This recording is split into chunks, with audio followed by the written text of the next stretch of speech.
Good morning and welcome to this online policy dialogue, an EPC event that is organized in the context of the Connecting Europe project. Connecting Europe is a joint initiative of the European Policy Center and the Stiftung Mercator to foster civil society engagement in EU policy making. The goal of this initiative is to provide civil society perspectives in the policy debates at the European level. And this morning, we will discuss the situation of the rule of law in Poland. The government of Donald Tusk passed last week the symbolic 100-day mark since it was invested by the parliament last December. So it is a good moment to try to have a first assessment of its effort to restore the independence of the judiciary and the public media after 8 years during which the government led by PiS, the Law and Justice Party, conducted a series of reforms that the EU and the Council of Europe said were violating the rule of law and EU treaties. The election victory of the civic coalition led by Donald Tusk last October was hailed by many in Europe as Poland's return to Europe. But while Donald Tusk is clearly willing to play a central role in the EU, the return of Poland in the camp of fully fledged democracy is not an easy travel, not least because the Polish President Andrzej Duda from PiS can veto any law that is passed by the civic coalition. The government, however, received a positive news in February when the European Commission decided to unblock up to 137 billion in EU funding in the coming months or years, as a result of the government's first measures and commitment to restore the rule of law. The situation in Poland is without precedent in the EU. For the first time, systematic violation of the rule of law can be reversed after a change of government. What we see here is the first experiment in undoing the illiberal state. So how is the Polish government dealing with this wide-ranging task? How can the EU help in the process? And what lessons can be drawn from Poland's example about political realities after illiberalism? To understand what is at stake, I am very glad to welcome 3 Polish experts. First, Maria Skóra, a research associate at the Institut für Europäische Politik in Berlin. You are involved in particular in a project called Resilio, the Resilience Observatory on the Rule of Law in Europe, and you published recently a very interesting report entitled What Makes the Rule of Law Resilient? Evidence from EU 27. I'm also glad to welcome Jakub Jaraczewski, research coordinator for the rule of law at Democracy Reporting International, an international group of experts on democratic governance and elections, and you are active in a project called Reconstitution, Exchange and Analysis on Democracy and the Rule of Law in Europe. Also with us this morning, Sławomir Sierakowski. You're a Mercator Senior Fellow at the Stiftung Mercator, where you have a research project on the EU's New Eastern Doctrine. And you are also the founder of Krytyka, Polityczna, an Eastern European movement of liberal intellectuals, artists, and activists. And to bring a complementary view from Brussels, I am also glad to welcome Simona Constantin, Deputy Head of Cabinet of the Vice President of the European Commission for Values and Transparency, Věra, Jourová. So thank you very, very much to the 4 of you for being with us this morning. And to start this policy dialogue, I think it is important to have an update on the state of play so that people who are watching have a clear view of the situation. So I will ask my first question to Jakub, a clear and simple, well, hopefully simple question. What has Donald Tusk and his government achieved so far? Please, Jakub. Thank you very much, and thank you very much to the European Policy Center for the invitation. I will try to be brief. There is a lot of ground to cover, but I wanted to focus perhaps from perspective of a lawyer working on the rule of law and EU. What are the biggest achievements of the new Polish government, but also what are the biggest constraints which are limiting the government and which have manifested over the last few months. I would say that the three biggest victories that this government has claimed so far, first of them is the situation with the public media. And first of all, because a lot of our listeners are probably not that much familiar with the Polish particular media landscape, the state-owned public media are extremely important in Poland because they are important source of news and information for a significant chunk of the society. Unlike the countries where most of the information landscape is dominated by private outlets, Poland remains a country where the state-owned television and radio play a significant role, and thus practical control over it has been always a highly political item. And what we've seen over the 8 years of peace government was a full control over the state-owned media, which have been used pretty much to broadcast pro-governmental propaganda most of the time. So for the new government, a priority item was to take control of the public media, which was not that simple because the previous government has shaped the regulatory landscape over the state-owned media in a way which made it practically very difficult for a new incoming government to exert full control. A special regulatory body was first created exclusively to oversee state-owned media, and an agreement from that regulatory body was necessary in theory to alter the boards and management of public state-owned media. What happened was that the new government simply began to brutally power through this and to wrest control of the public state-owned media using means which, for me as a lawyer, definitely don't, let's say, are not really, we're not quite elegant. And I would say in some way, you could say that amounted to bending the law almost to the point of breaking it. Simply put, the new government came in and decided to disregard the special regulatory landscape which was set up by the previous governance and install new people. And this has been playing out over the last couple of months with various court cases, an ongoing process of trying to get the courts to register those changes. But in practical terms, this has led to a successful takeover, rather taking back of those public media by the new government. At this point, this process is pretty much complete, and while the legal battles will continue and we will for sure see more chapters of this story being written, for now, the practical situation is that the previous governing power has lost control over the public state-owned media, and the new government exerts effective, let's say, control over this.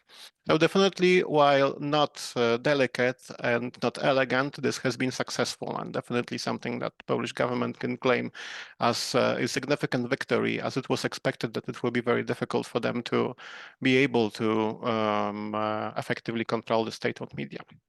The second, and perhaps more important from a lawyer's point of view, and fortunately a far more deliberate process, came with the first reforms of the judiciary. We have seen the first moves from the new Minister of Justice and at the same time Prosecutor General Adam Bodnar, who began to try to undo some of the damage to the Polish rule of law that has been caused over the 8 years, and in some situations reverse it.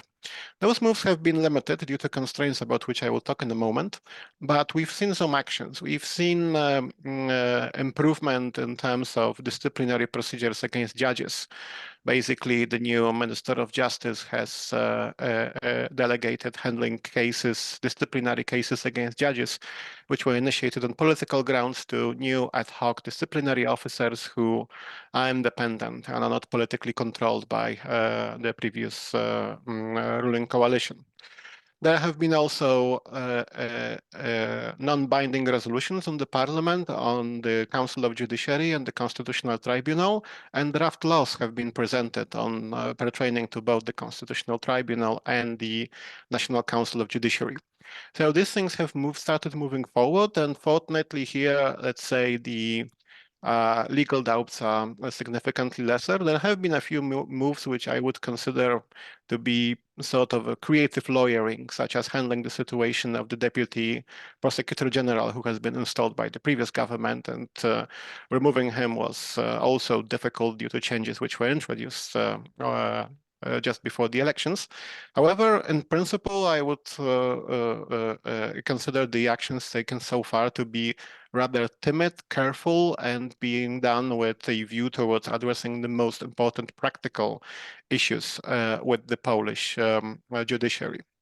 And of course, the third big win of the new government, which was already mentioned, was unlocking the massive amount of money, 137 billion euro, in both the cohesion funds and the recovery fund.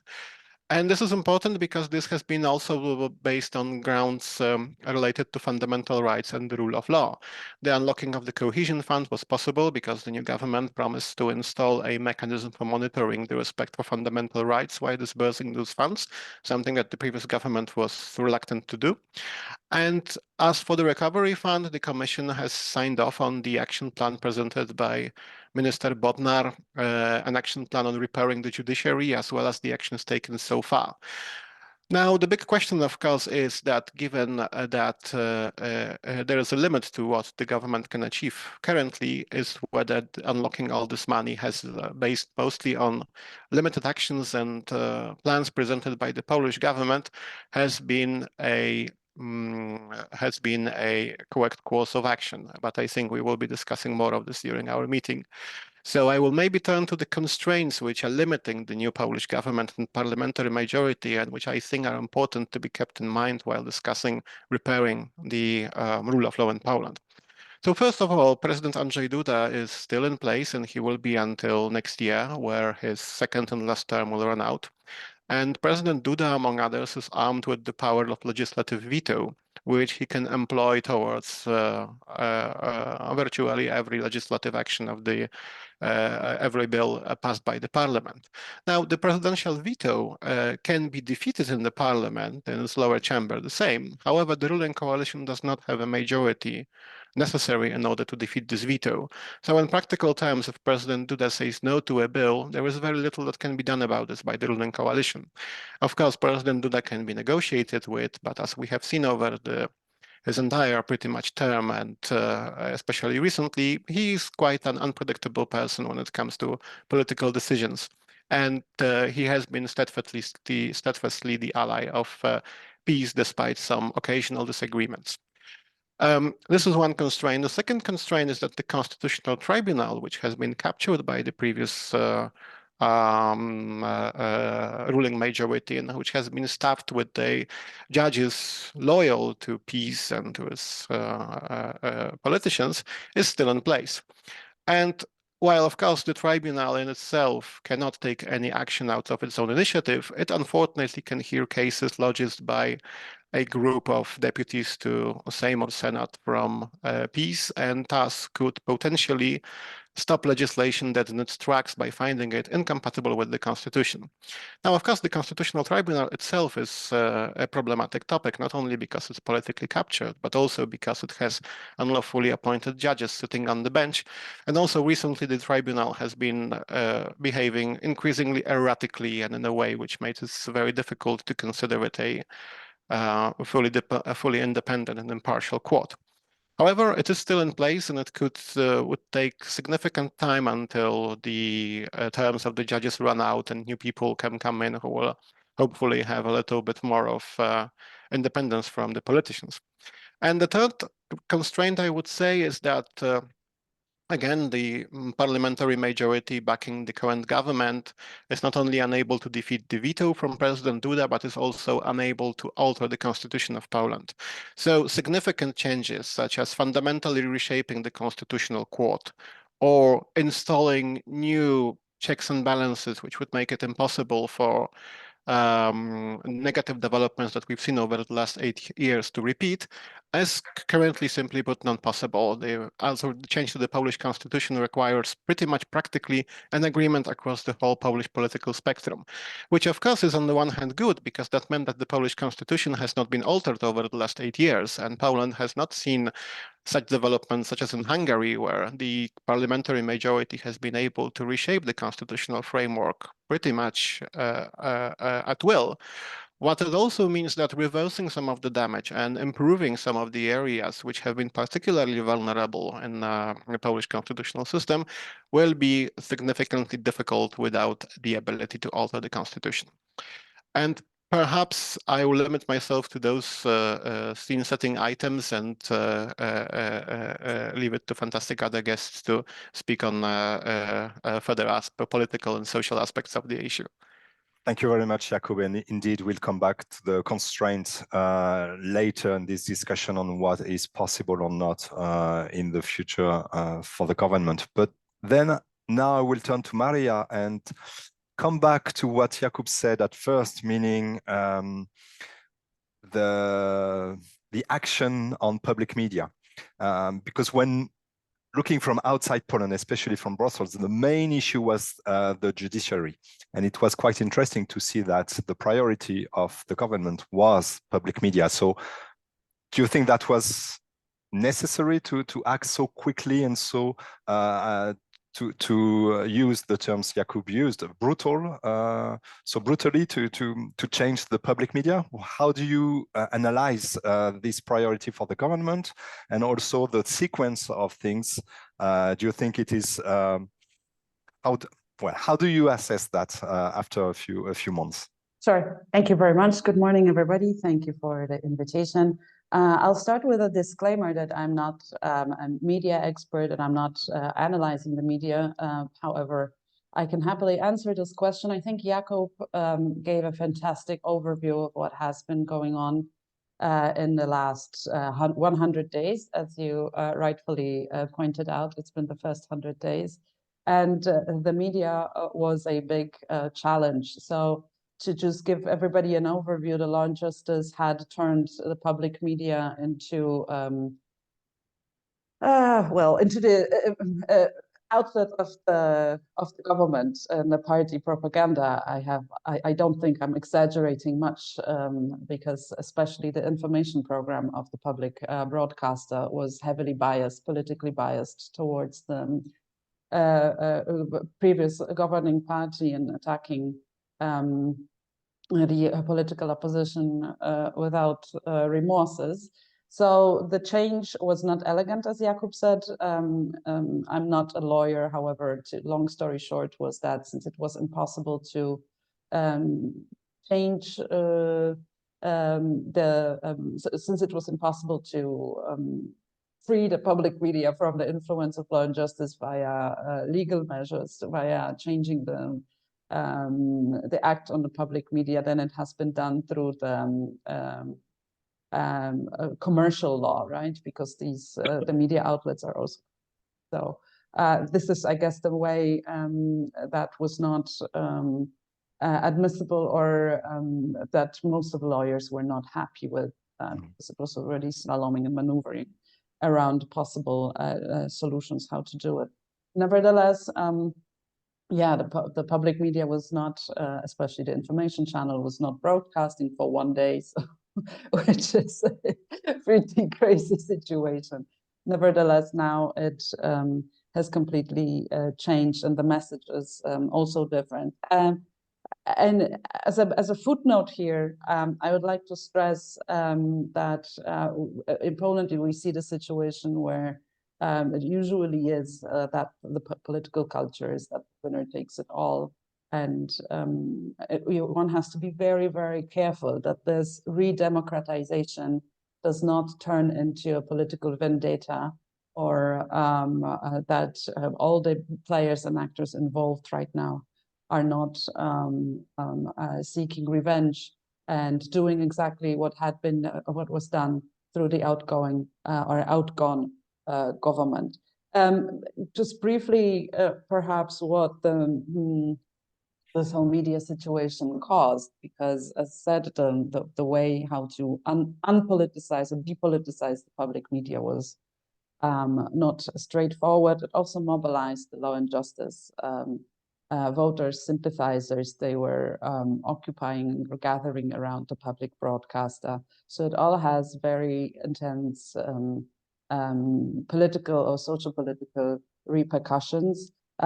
This government is trying to find a way to cohabitate, to live with the President Duda, but this government also has to find a way to live with people, well, with the current opposition, and also the people anchored in the system by the outgoing government.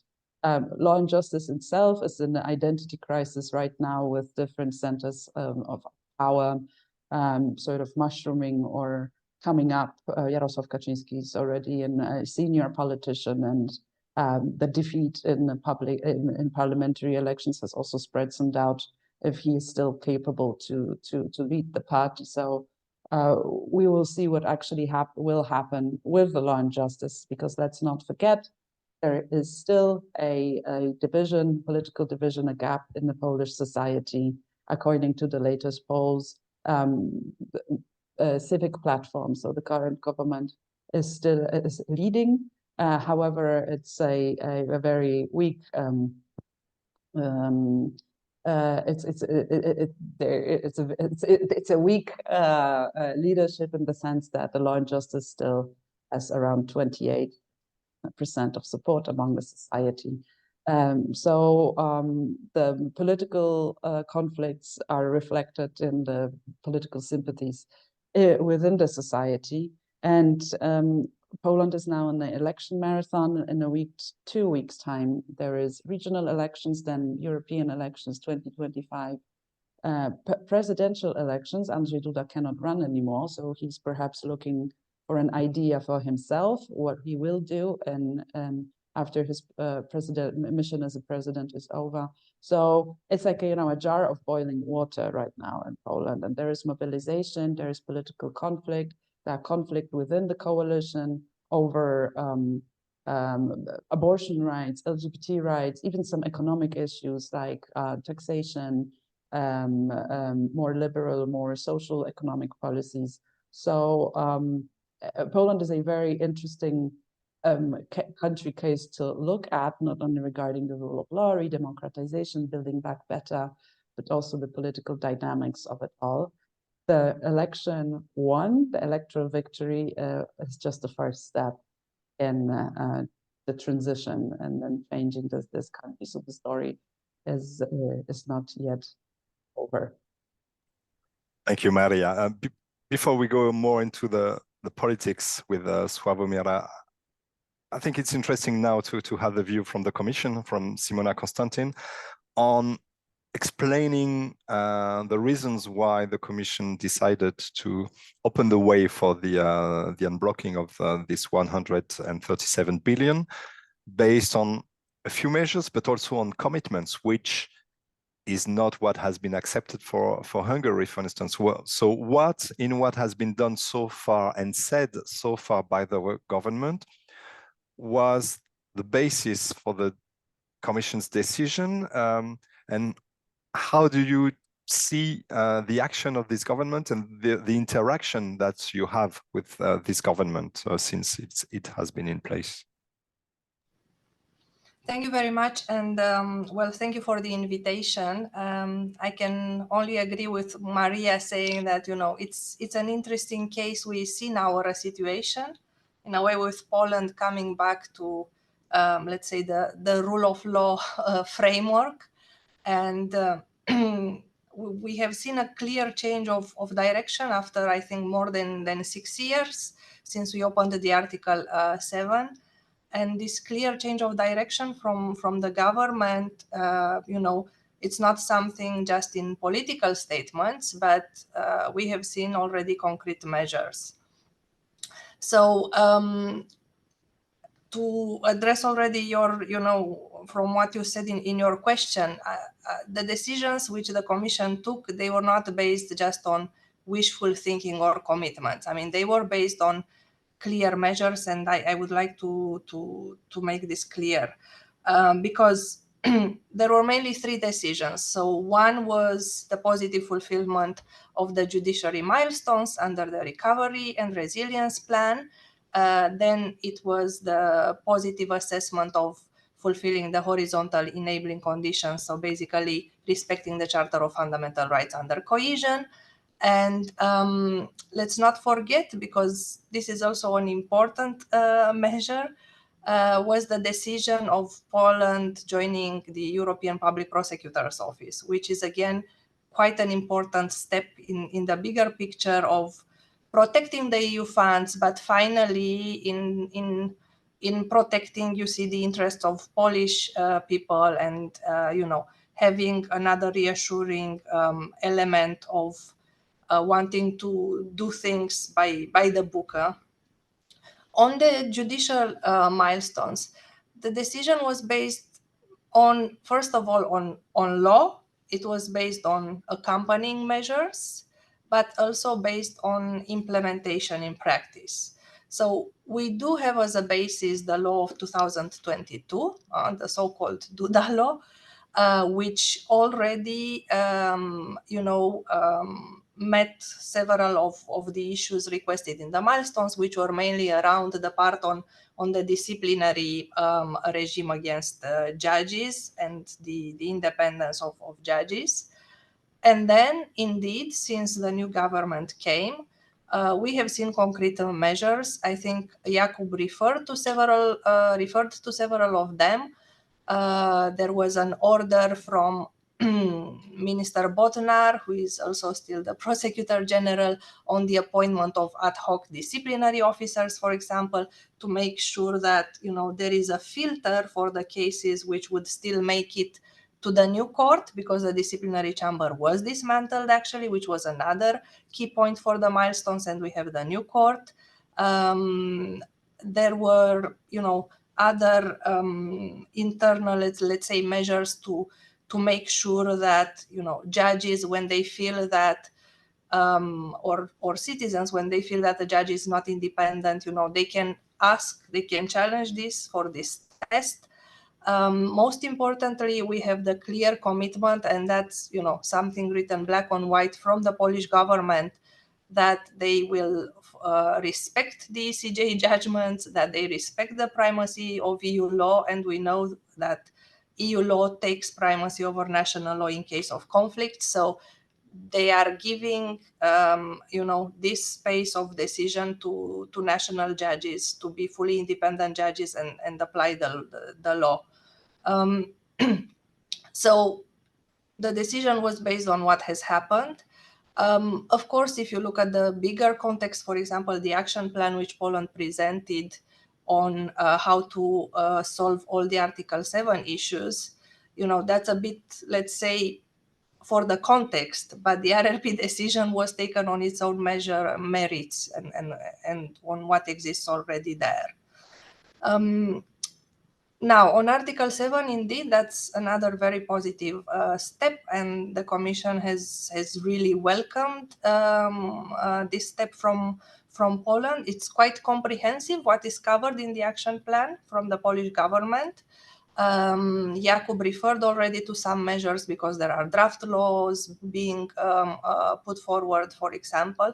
So now it will be important for the authorities to go one by one through those commitments. It's also very good that the government, for example, they want to give constant updates to the other member states during council discussions. They presented the action plan in January, but now this month, last week, I think, at the General Affairs Council, they gave an update, because for the purpose of Article 7, it will be important to show to the peers that they mean it and that they are implementing what is happening there. We are working with Poland from the Commission, and there is very good cooperation and support. And what will be important for Article 7 is to do this assessment when it comes to systemic risk, because let's all remember, this is why it was triggered. There were so many cumulative elements which created a systemic risk for the rule of law.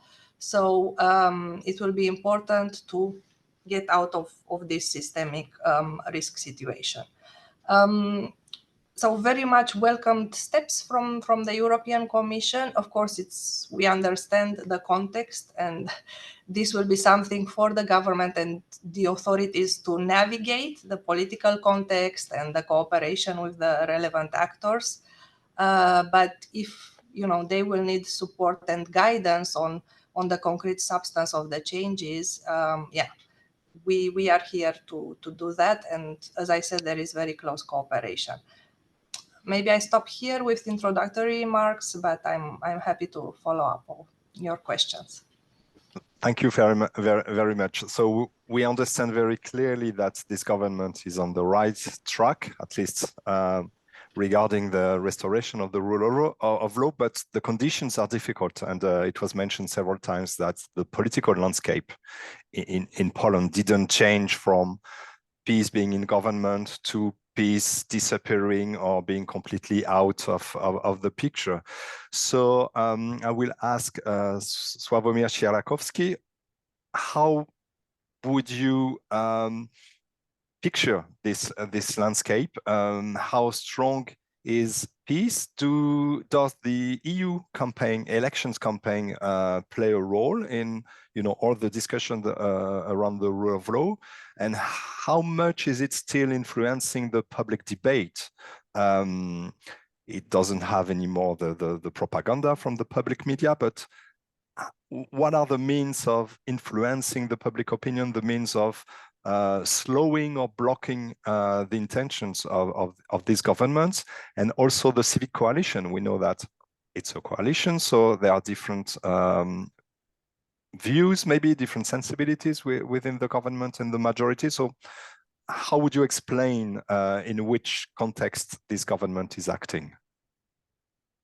Okay. Hello, everybody. Thank you very much for the invitation. I will start maybe with the statistics.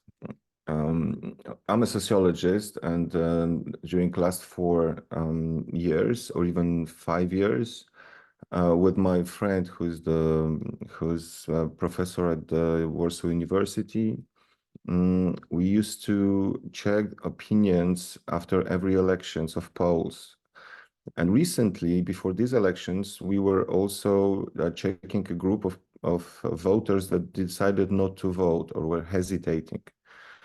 We found out that there was 12% of people, of Poles in entire population, that were previously voting for PiS and then decided to stop it, or were very, very reluctant to come back to PiS. So we asked them, what are the reasons why you didn't, why you're not anymore willing to vote for PiS? And about 70% of them couldn't find a clear reason, which means that it's easy to get them back for the populist party. That causes the constant danger for the coalition that cannot be ignored. This is an important context when we are talking, like political context, when we are talking about what is the room of maneuver for this government. But this is not the most like brutal number. The really brutal outcome of this research is that when we are asked that the rest, this 29%, we're talking only about inflation. Abortion was like interesting for 4% of people, LGBTQ plus issues for another 4%, and listen to it, there was no single one person in the sample that would decide to stop voting for PiS due to what PiS did with the judiciary system. Not single one person, zero, which, by the way, very rarely happens in the sociological research.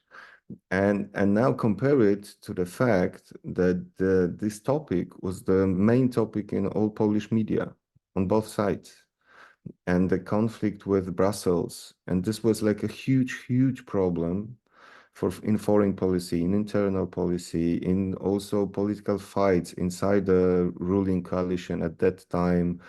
And then for Poles, pretty immediately, it was not anymore something interesting or something that they could understand. And also it refers to the journalists, except for a few journalists that are really legally schooled and pretty much a little bit crazy also about paragraphs and everything, because you really need to have huge determination and will and knowledge to follow what PiS was doing, because one of their intention was to mix it, to create such a legal mess.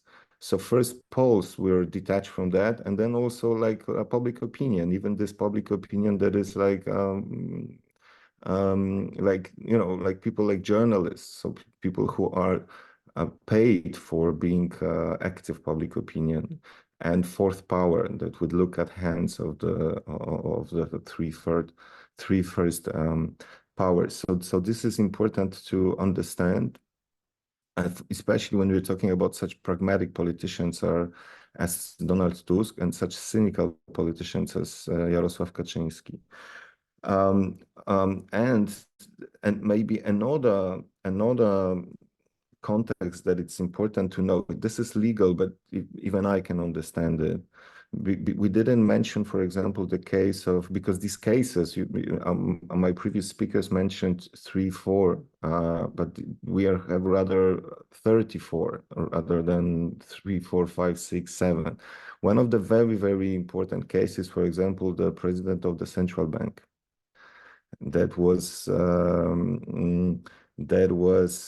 also like central bank status, pretty much like public media status was pretty much hanged on on new competences and new controlling bodies that were fully appointed by PiS. And it means that that if you really want to change it with the president that is still from PiS party, you pretty much are blocked, and you can't do much, and still being attacked, and still having very, very I would say like a politicians like Adam Glapiński, who is the president of the central bank, whom you can call like a next twin brother of Jarosław Kaczyński. So you're operating in the environment that is doing everything to make this government life harder. And if you want to change it, you have to be, and let me refer to the famous words of Robert Jackson, federal prosecutor of United States, that sometimes, like, constitution, which means legal order, cannot be a suicidal pact. Like, sometimes we have to be practical, and I think this is what this government is doing. Like, as long as you can like rewind what PiS was doing in the legal way, they are trying to do it. They're doing their best, of course. Also because European Commission is looking at the hands of this government. But when PiS was, for example, first they took over Constitutional Court. So if they created legal bodies like this, new body that was controlling public media, and then they appointed people for 6 years. If you want to change it, or if you want to just decide that this body is unconstitutional, you cannot refer to Constitutional Court because it's in the same situation. What would you do in this kind of with this kind of problems? And of course, what PiS is trying to do is to create an impression outside of Poland that it's political vendetta, and I'm referring now to the words of one of our previous speakers, vendettas. I think it's working a little bit, that it can be seen as like two pretty, if not similar, then two fighting powers that are using brutal methods.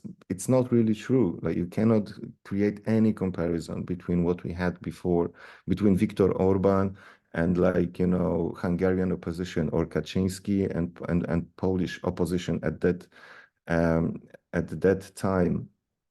And somebody said here that the political culture of Poland is winner takes it all. No, the political culture of Populist Party was that winner takes it all. All our fight for last 8 years was to come back to the situation when the rights of minority are respected, and that the winners of election can not do everything what they want. Honest. So coming back to it, we wanted to have again liberal democracy when you have checks and balances really working, like separation of power, you know, free media, freedom of speech, free judiciary and independent judiciary, etc. So the context of all these changes that we are having now is pretty much, I would call it, never again. Like to do everything what's possible and not to have populists again in charge of the country. Because in Poland we know what means first term of populists, but especially we know what means second term of populists, and now we can pretty much predict what can happen if we will have third term of populism, because like Peace Party is still evolving. Kaczynski is still evolving. He proved that now it would be like the revenge of populists on legal order, but on opposition, on media, on pretty much everything that is public or for all public institutions in Poland. It will be like very, very brutal revenge. And this lesson, by the way, should be really carefully studied in countries like United States, when Trump is still a possibility to have a second term. It will be very different than the first term of his presidency. Why Andrzej Duda is not a political, it's not a political actor with whom you can really create any cohabitation, because he's actively thinking about not his legacy actually, but he considers himself as as a follower of Jarosław Kaczyński. He started his political fight to be a new Jarosław Kaczyński. It doesn't matter whether it's possible or not. He's rather hated in the political party in peace. The same Prime Minister Morawiecki, but as long as they consider themselves as possible followers, they are not willing to cooperate with Tusk government in any way. So this environment is still very reluctant for any cooperation. And you have to take it into consideration if you are Donald Tusk, and you have to do something in the same time, repairing budget after huge corruption, repairing Polish foreign policy, which was actually non-existent before, etc., etc. So we are starting from the -4 floor, not from the get-go, like from the ground floor. So this is also something that must be taken into consideration when we are talking about whether it's elegant, these legal changes, or not elegant. As long as there is no brutal or violations of law, we have to understand that that Tusk is doing not everything what's best, but it's doing everything what's optimal. Because best solutions are very, very often not available here in Poland. Let me stop here. Yes, thank you. So we can go into more concrete perspective. But first, we have a question in the audience, whether you could share the research you were mentioning. So if you have a link for that, maybe you can post it in the chat, the Q&A you can see at the bottom of your window. Thank you very much. Thank you. So we understand that there is still a lot of things to do, and especially implementing the plan that has been presented by Justice Minister Adam Bodnar. So I will come back to our legal experts, Jakub. I have maybe questions on maybe 3 aspects, but maybe they are not the most relevant ones. The future of the Constitutional Tribunal, the future of the National Council of the Judiciary, which is at the center of what PiS did before.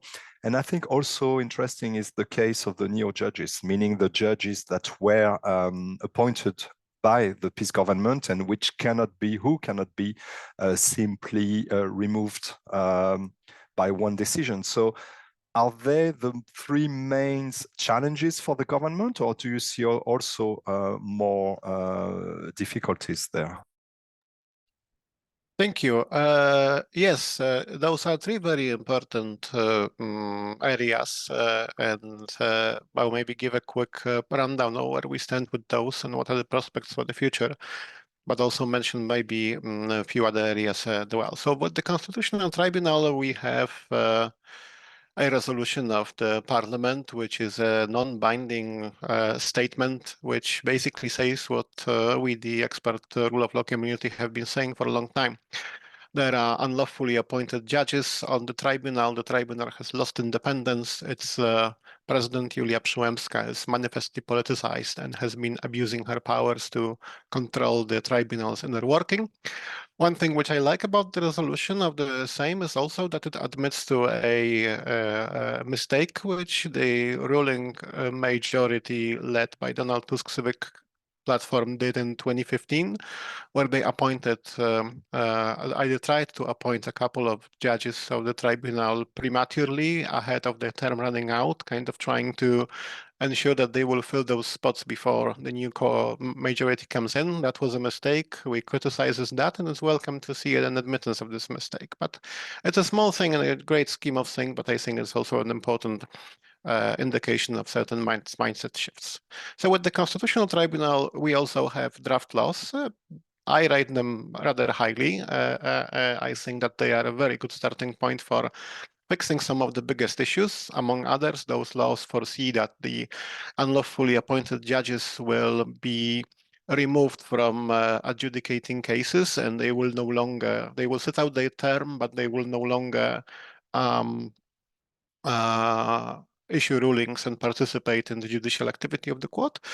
And also that the existing judgments which have been passed with unlawfully appointed judges on the bench, and that's important because it includes, among others, the 2020 abortion ruling and the 2021 ruling against the primacy of EU law. These would lose binding force, and with the exception of such rulings which would pertain to individual cases, they would be simply set aside. And there is also a draft change to the Polish constitution, which actually I consider to be the weakest of those 3 elements. It foresees, among others, a complete reset of the tribunal and a new appointments of judges on staggered terms in order to ensure that you won't be able to exchange the entire lineup of the tribunal in one go. But as I said earlier, the possibilities of changing the constitution of Poland practically are 0. So this is an element which will likely stay for the history books. With regards to the Council of Judiciary, we again have a non-binding resolution of same, which states again the obvious that the Council of Judiciary, a majority of its members who are judges appointed by the previous parliament, are not independent, and in practice the Council of Judiciary has been loyal primarily to former Minister of Justice Zbigniew Ziobro and has been staffed by judges loyal to him politically.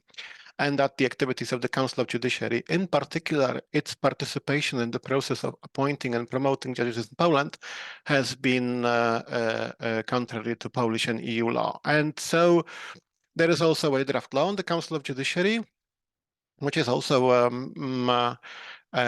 in principle good because it returns to the previous pre-2018 setup where the judges sitting on the Council of Judiciary would be appointed by other judges, their own peers, in a process of, let's say, internal election among the judiciary and not appointed by the parliament, thus removing political control. This law is also, let's say, something that will have to wait until the President Duda is out and the parliament is able to pass it. But in the meantime, Minister Bodnar, as mentioned earlier, has done a very important thing, and he has simply stopped advertising vacancies for judicial promotions and appointments. This is a move which practically robs the National Council of Judiciary of its most important, but also most damaging currently job, which is processing those advertisements for vacancies and then hearing candidates and then finally forwarding those candidates for President Duda to appoint. Without doing this, the Council of Judiciary is really quite limited in what it can do and has damage that it can incur. Of course, this means halting current new appointments and promotions. It does not do anything to those over 2,500 judges who have been already promoted or appointed with participation of this deformed Council of Judiciary. And this brings me to your third question, what about the new judges? This is perhaps the most difficult part because it entails a large group of people who have been promoted over the last 6 years. Some of those people have been blatantly and manifestly political in the way they sought the promotion and those promotions were awarded. People who, in a quick succession, rose from lowest ranks of the judiciary to the top courts. People who have been later participating in various elements of destruction of the rule of law in Poland, such as members of the National Council of Judiciary or disciplinary officers who were used to chase around independent judges and harass them. But a lot of those people who have been promoted and appointed have sought promotion based on their merits, and there was no political element in this at all. Those people would likely be promoted and appointed also under an independent Council of Judiciary because there was no political factor. And the question what to do about this whole group with such diverse situations of people who were promoted on political grounds, people who were promoted on grounds of their merits, and some were promoted on kind of a mix of both too. This is very sensitive because at the same time, also, there is the second group of people, the old judges, some of whom have held off and did not seek promotion as they did not want it to be examined by a deformed Council of Judiciary. Some of them who actively resisted and some of them were harassed over this resistance. And those judges, some of those independent judges, I can imagine will be very unhappy if they will see that the new judges will be treated lightly. And so a very important dilemma presents itself before the government what to do about those new judges. There have been various ideas floating around. Ideas most radical of simply removing them all from their positions and returning them to their original jobs and simply stating that the promotions by the new Council of Judiciary are not valid since it was not independent. But me personally, I am leaning more toward an idea of vetting the judges and having an independent Council of Judiciary once it's already reformed, or maybe other body review whether those promotions have been proper, whether they have been done on grounds of merits and experience, or whether they have been made on grounds of politics and personal friendship with people in power. I don't think that such a process is impossible to carry out. It will, of course, be a big logistic and legal challenge, but Poland has experience with that. And after 1989, we have gone through a vetting process of officers of the secret police and secret services of the communist government who wanted to stay on and work in the independent and democratic law enforcement. Those were over 10,000 people, and we've managed to vet them. It was not a perfect process, but definitely possible.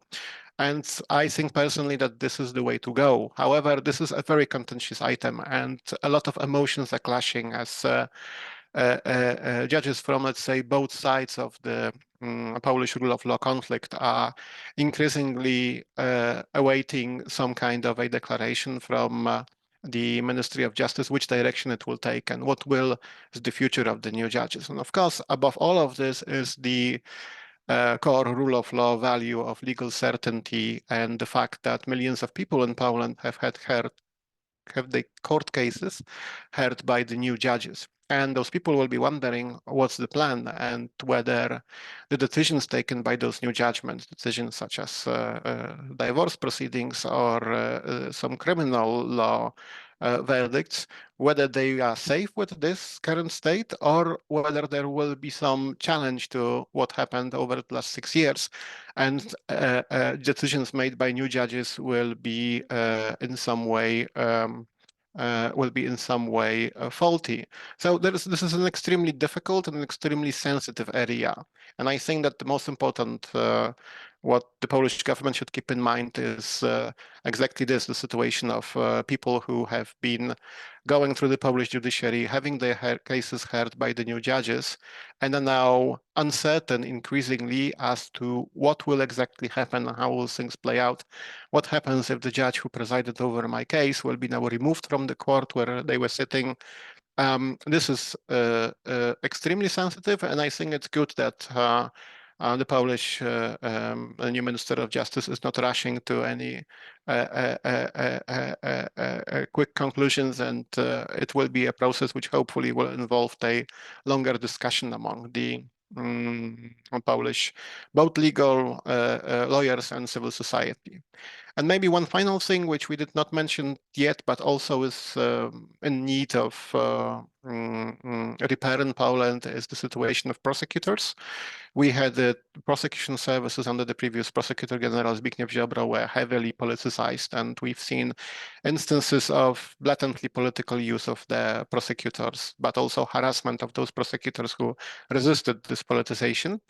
And while a lot of them can be changed simply based by policy decisions and by changing the direction of the using of the prosecution services in Poland, the legal framework also requires change and requires improvement, and there has to be space for a conversation of how exactly should Poland make sure that the prosecution services are immune from political influence, and that it will be impossible for a prosecutor general to simply walk in and try to micromanage prosecutors to carry out investigations according to political will. So that's something also what I think is a challenge ahead of the Polish government. Thank you. Thank you very much, Jakub. That's quite clear and useful to understand where we are going. And I understand also that until there is a new president, it will be very difficult to implement this very ambitious roadmap. So the question I would like to ask now is to Simona on what the European Commission is expecting from that. I know it will be beyond the horizon of the current commissioner, the Vice President Jourová, because she will leave the Commission at the end of this year. So probably before everything is settled. And also I would like to know the views of the Commission on this very sensible issue of the personal case of the judges and prosecutors. Is there something the Commission would like? Well, is there a preference from the Commission on how to deal with these issues, or what is the leverage, or what is the request maybe of the Commission on that? Because of course, how the government handles the case of the judges and prosecutors is also a question of respecting the law, respecting the values, as we have seen with what peace did with the judges before. So how do you see this from the Parliament? Thank you very much, Eric.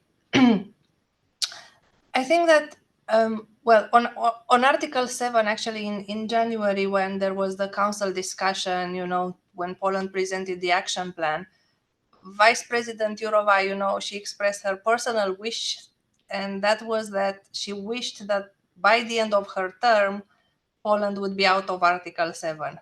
Now, let's see, how this evolves. Also, we need to see when is the end of the term of this commission. We have ahead of us a process, but this was a personal remark and encouragement and the hope to see progress, real progress very soon. So that's in terms of what can happen, and I explain a bit what will be key for the purpose of Article 7. It's to really get out of this systemic situation, because there is no perfect rule of law system. Everywhere you look in the European Union, and we have the annual rule of law report, it's not a question about having a perfect system and waiting until Poland will have a perfect system, but it's a question of, putting back the checks and balances, getting out of this situation of having the judiciary and the political sphere, not the judiciary, the executive powers and the legislative powers really taking over the judiciary and, influencing that pillar. On whether the Commission has any preference or not, I think the preference is always, of course, to do things having in mind the rule of law and to do things in line with European standards. And there is guidance from the European Court of Justice, what it means to have judicial independence, what it means to have rule of law. But we also have, as a repair, let's say, the Venice Commission, which sits at the Council of Europe. And it was very encouraging to hear recently, I think 1 week or 2 weeks ago, when Minister Bodnar, I believe he had a presentation in front of the Venice Commission or in front of the Council of Europe, where he actually indicated that he aims to roll out these reforms also by engaging with the Venice Commission. So this would be an important point of validation, I believe, for the reforms to be passed. And also, this due process should be something to also help with the acceptance of the final outcome more broadly in Poland. Because we heard colleagues and we know very well how views might differ. What would be also very important is that with the steps being taken now, maybe not everything will be solved very, very fast. But what is key is that, you see, the issues are not further polarized, or there aren't steps to go into a, let's say, bigger schisma in the judiciary. Yeah? I think also for the judiciary itself, even with, probably they will need a stable legal framework to feel reassured, but there will be a need of time to heal, thinking a bit also of the experience I have with working on other files with difficult situations in the judiciary when, reforms had to be done for bad things to be repaired. It takes a bit of time also for those actors to understand and to accept. So difficult for me now, and I really don't want to get into speculations, what should be done, which solution, this or that. But what is good is to have this rollout of consultations and then to look at the European standards to meet them. That will be quite important. And, we are working closely and offering the support needed. Thank you very much. I would like now to go into the last part of our discussion on the lessons we can draw from the situation. But first, I would just remind the people who are watching, the audience, that they can send their question in the Q&A window. And then I would ask the questions to our guests. We have 27 minutes to do all this. So the lessons drawn, the first one, and I will turn to Maria on the issue of resilience. How would you explain what were the main elements that allowed the change of government in Poland and that would help the government to restore the rule of law? What are the strengths of the Polish society, of the Polish state, maybe, in that task? And looking at other countries in Europe, how would you compare the Polish situation to the other countries? And again, we have Hungary in mind mainly, or maybe Slovakia also. We already have a question on the Visegrad group and Slovakia. Please. Thank you, Rick.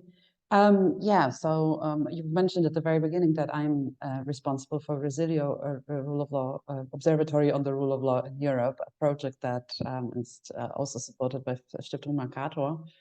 And within this project, we looked at exactly 27 EU member states and how resilient the rule of law is. So not the state of the rule of law, so to speak, but what are the pillars that can help the rule of law bounce back when attacked. So democracy lens on the rule of law.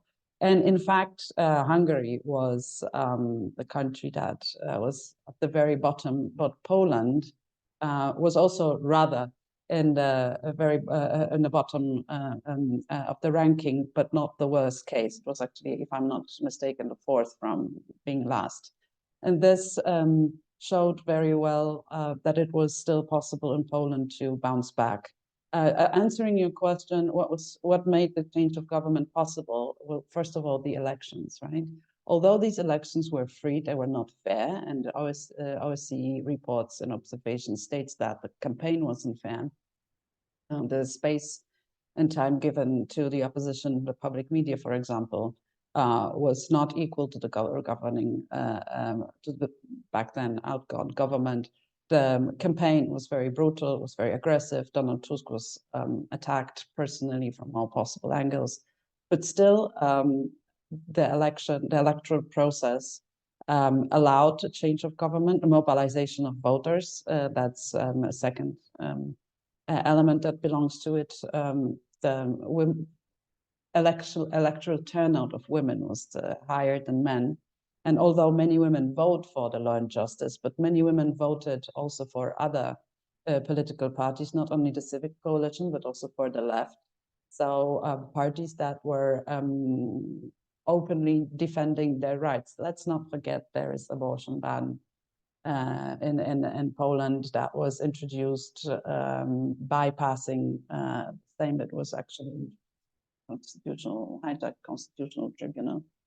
Young people also went to vote in big numbers, and I guess I would attribute this to assault on the education system and ideological assault on the educational system, reforms of the educational system that brought a lot of stress and insecurity to many lives of young people.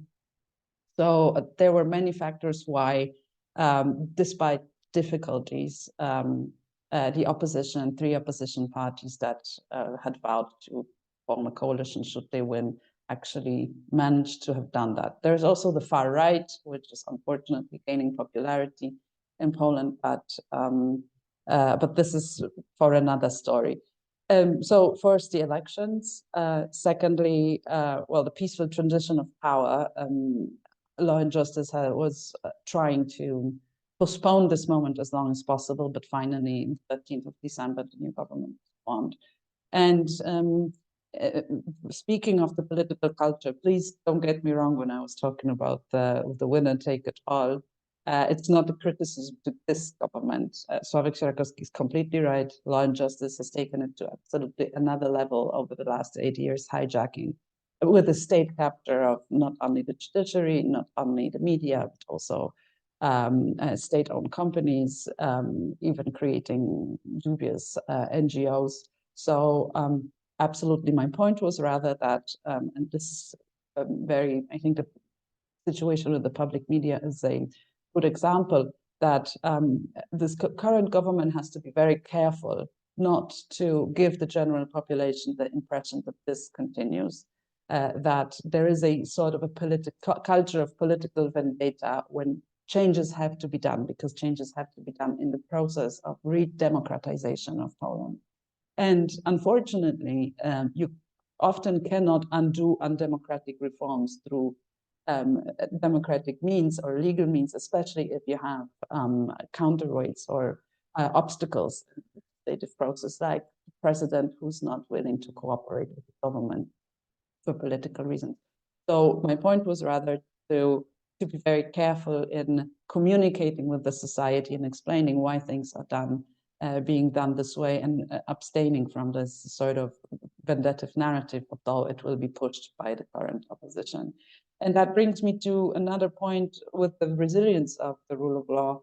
The big task in front of this government is to reinstall the political culture of mutual toleration and civility, and not only in politics, but also rebuilding trust in the society, in the political process, and that there are principles and that there are rules that are obeyed, and formal rules or formal rules even, that politicians are to be trusted. I'm afraid this trust has been weakened in the last 8 years, and it's crucial for every democratic system to exist. And my last point regarding the resilience, and I think there is no way to stress it enough, what role the civil society and independent media played over the last 8 years. People who were going on the streets, protesting, people who were resisting, watchdog organizations, still the independent media, smaller ones, bigger ones, digital ones, traditional ones, that were still providing information for the citizens. This is something that came out very clearly in our research in Resilio, that institutions, laws, formal rules, statutes, they are very important. They're a bulwark. They are the backbone of the rule of law. But behaviors, attitudes are as important. If rules are not obeyed,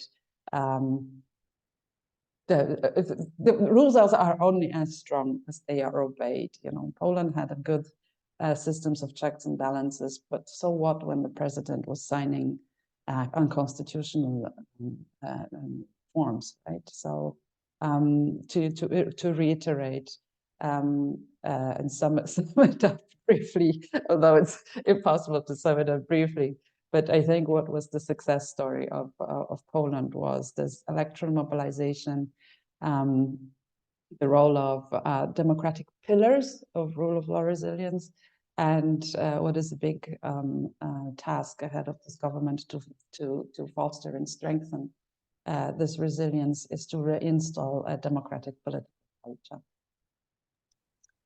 Thank you. That's very interesting. But if we look at other countries, and I will ask Sławomir, do we see the same conditions in terms of civil society, mobilization, media freedom, or at least a space for some independent media that could help having this kind of transition in countries where we have problems with the rule of law? Or are you more pessimistic about the conditions in Hungary, or currently in Slovakia, or in any other countries that you could examine?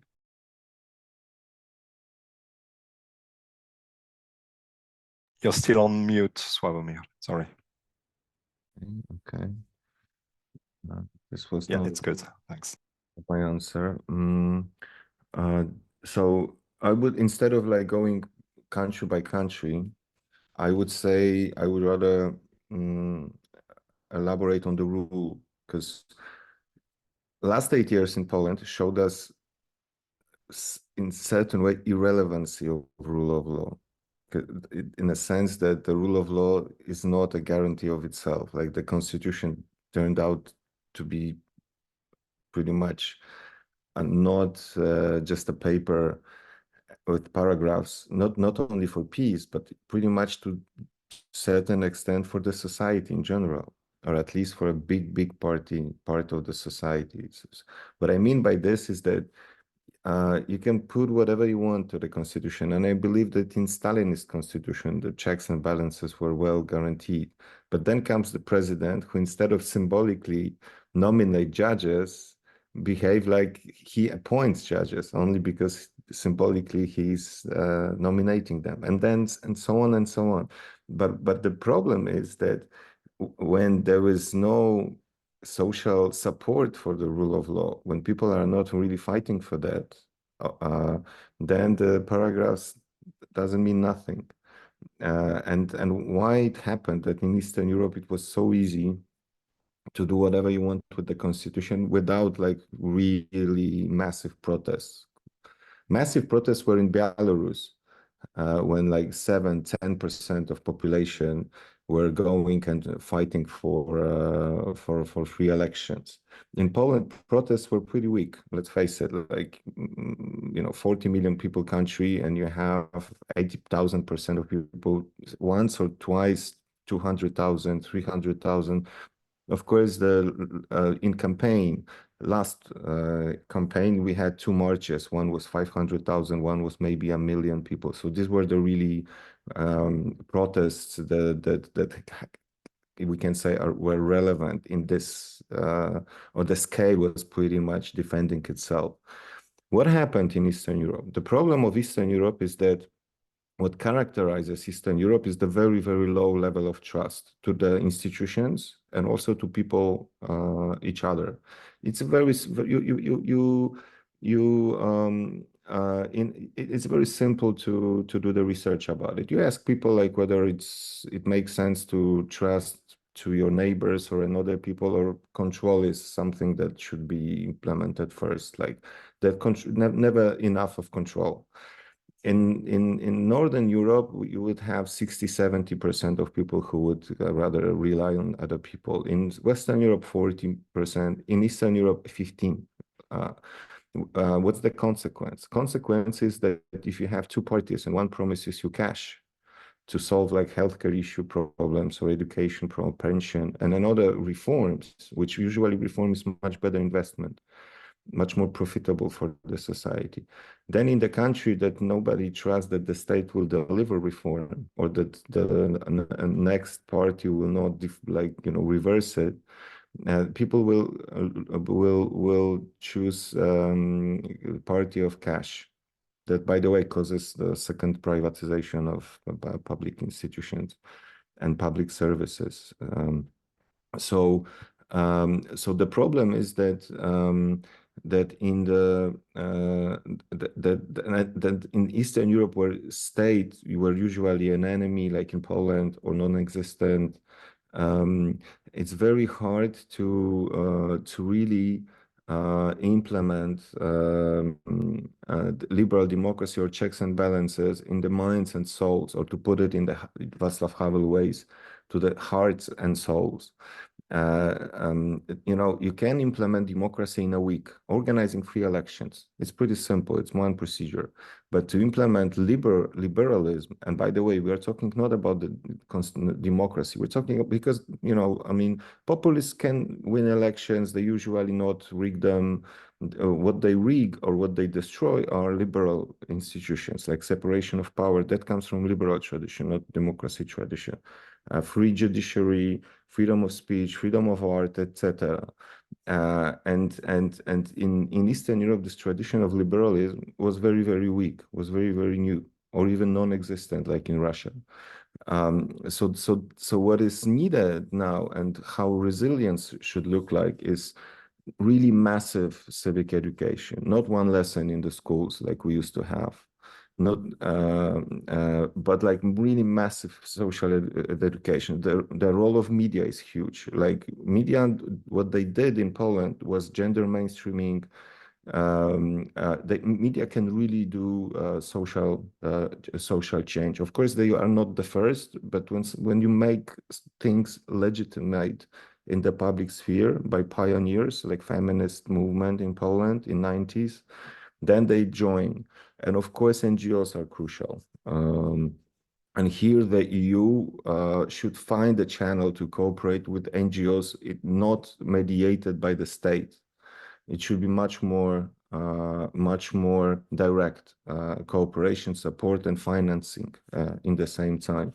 So I'm waiting for the Polish government and the government. Well, the governments in Eastern Europe should have the most important minister of Eastern European governments should be a minister of education, not minister of finance. And I'm waiting for this moment here. Thank you. I will turn again to Simona, because at the end of this commission and the preparation for the next mandate, do you see a need to adapt the rule of law toolbox? Do you see domains where we mentioned the media or education, which are not really, there have been, I don't think there have been any action on the Commission on the media in Poland, for instance, like infringement, or, but maybe I'm wrong. Education also, we know it's a question of competence for the EU. So given the role of civil society, the media and education, how should the EU adapt to that reality to protect the rule of law outside or beside the question of the judiciary and the independence of judges? Thank you very much for the question. Well, I believe there has to be a constant look at, you see, rule of law tools and promotion of the rule of law. I think by now, with all the experiences we had, it should be clear to everybody that you simply cannot take it for granted. We had accession into the EU, and maybe some thought, okay, that's a space to safeguard, but we have seen and we continue to see challenges. So that's a bit of at a general level. Well, our current toolbox, which was a lot strengthened, especially during this mandate, we have the two pillars. You have the preventive side, and here we have this rule of law report, which is quite established by now. All the member states are working with it. They are engaging. You probably know that of this year, we will also do reports for some accession countries, in a way also to prepare the ground, to give this feeling of being part of a club, of the importance of keeping standards or improving them once you are in. So I think on the preventive side, that's quite a strong instrument, and it will be key to continue to work with it, to also reflect on the value and the follow-up on the recommendations to member states, which we started to have in the report. Well, dialogue also on the preventive side, and the report as such, it's also very based on dialogue, will continue to be key. And then what we did was to work further in terms of tools on the corrective side, I would say. And there what we had, well, we had and we have Article 7. We hear different views. Some people say, oh, this is completely useless.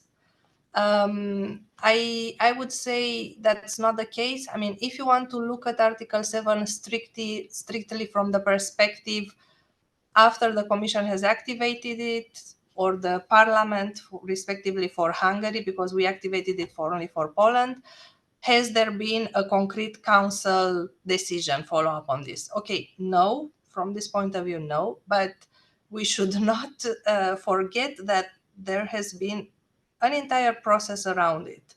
The fact that it has been on the table of the Council, and by now, there's awareness of, rule of law difficulties and of the risk of damaging rule of law.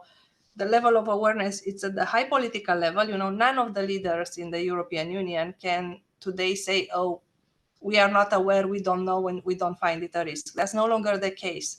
So it has been crucial with these procedures. What has been crucial is that it was put at the highest level of awareness, and the need to act, and the need not to allow further things to deteriorate.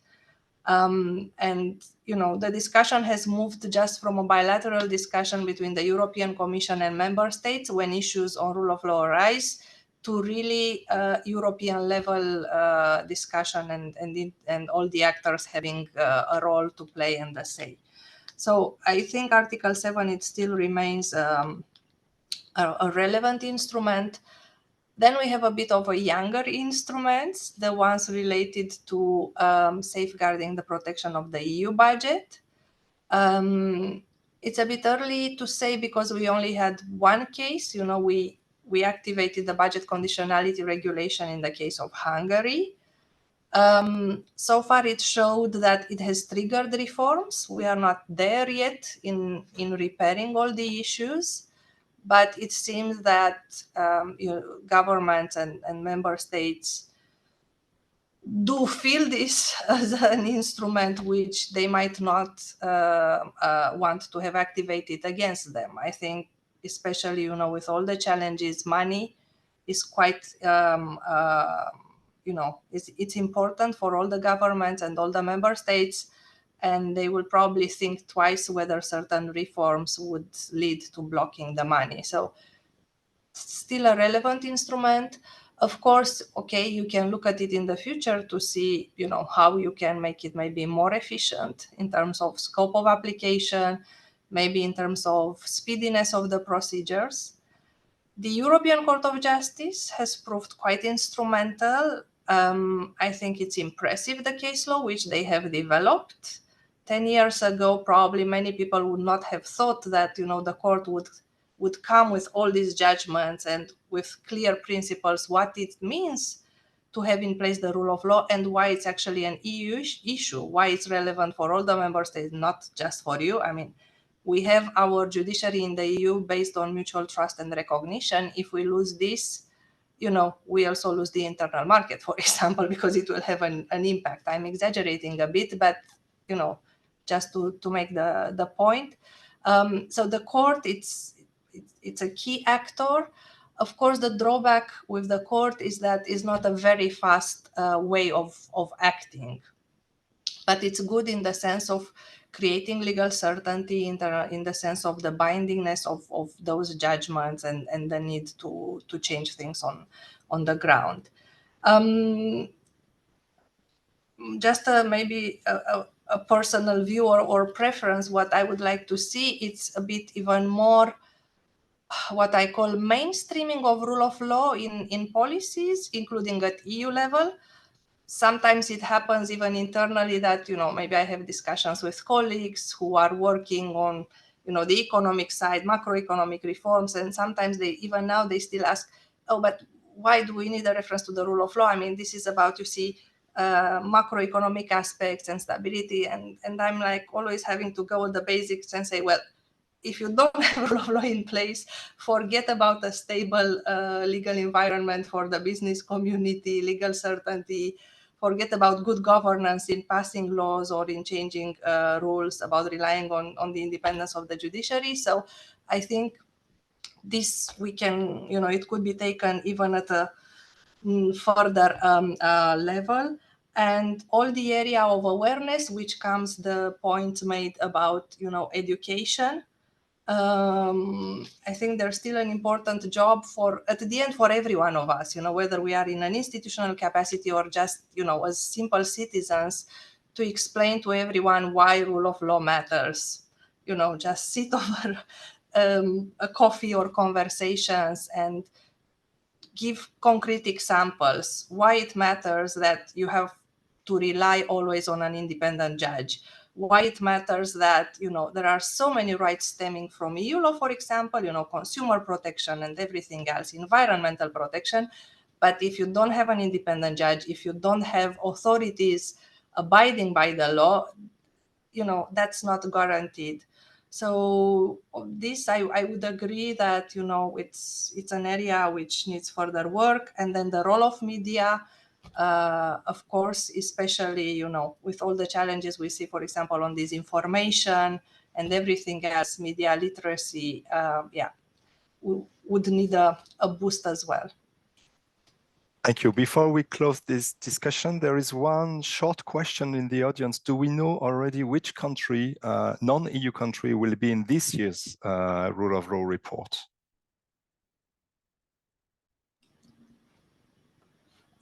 We know, yes, there will be 4 countries which we invited to be part of the rule of law report. So you should see the report should be planned for around July. And so far we have positive signs of cooperation. Okay, but you cannot say which country will be in it. I can say because they are known, but I have really a bit of a memory lapse now, and I'm afraid not to give the wrong names. So if we are still online for 2-3 minutes, I can just double check not to do a mistake, okay? Because I don't want to play with such Okay, information when it's about countries being part of the rule of law report, okay? Thanks. Thank you very much. It went quickly. It's already time to close this discussion and to open up. I would say that we have discussed the restoration of the rule of law, but the question now would be, especially for Poland, would the government be able to also legislate to protect, trying to prevent in advance what we have seen in the last years? So maybe that's an idea for a researcher and an idea for another event at the EPC. But in any way, thank you very much to Maria, Simona, Jakub, Sławomir, and thanks for the audience.